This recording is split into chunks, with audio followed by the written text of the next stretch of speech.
تعلق ہے خان صاحب نے منظوری نہیں دی.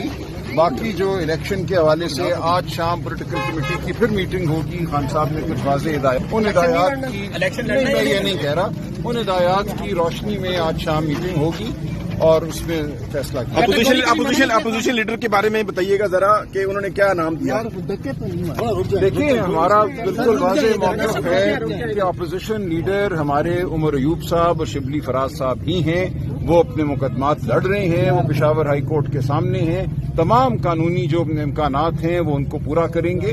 اس کے بعد اگر ضرورت پڑتی ہے تو قومی اسمبلی کے لیے نام جو خان صاحب نے آج دہرایا ہے وہ محمود خان اشکزئی صاحب کا ہے. باقی بات جو ہے وہ بعد میں. الیکشن کے بارے میں بتائیے گا, الیکشن میں حصہ لیں گے کہ نہیں لیں گے, الیکشن کے بارے میں بتائیے گا. الیکشن یار ایک منٹ بات کمپلیٹ کرنا ذرا, مسئلہ ہوگا الیکشن کے بارے میں بتائیے گا ذرا. دیکھیے خان صاحب نے آج تمام جو لوگ وہاں موجود تھے, بہنیں بھی موجود تھیں, سب لوگ تھے, ان کا نقطۂ نظر سن کے کچھ واضح ہدایات دی ہیں. اور میں نے عرض کیا کہ آج شام پولیٹیکل کمیٹی کی میٹنگ ہوگی اور اس میں ان ہدایات کی روشنی میں فیصلہ کیا جائے گا. یعنی پولیٹیکل کمیٹی نے پہلے غلط فیصلہ کیسے الیکشن ایسا نہیں کہا.